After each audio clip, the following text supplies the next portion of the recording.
বলতে আমি নাকি দুঃখ বিলাসী কবি। হয়তো তাই সত্য, দুঃখে যাদের জীবন গড়া তাদের আবার দুঃখ কি।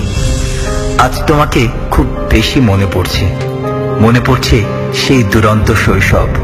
তোমার কি মনে আছে একদিন শিশির স্নাত বিকেলবেলা আমরা ট্রেন লাইন ধরে পাশাপাশি হাঁটছিলাম দুজন মুখোমুখি হবার আশায়? সেদিন আমরা পারিনি।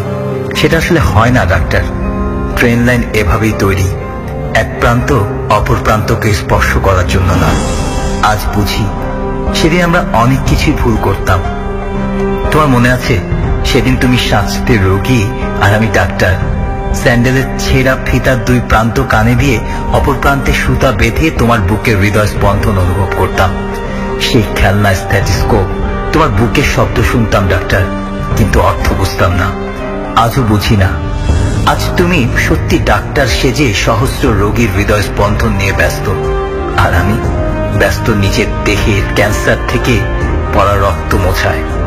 শুনেছি চীনের রিয়াংসি নামক এক কবি কাঁদলে চোখ থেকে নাকি রক্ত ঝরত। তুমি বিশ্বাস করো, ইদানিং আমার চোখের জলও কেমন যেন রক্তাভ। তোমার বিশ্বাস না হয় এক ফোঁটা অশ্রু তোমার ল্যাবে নিয়ে পরীক্ষা করে দেখো।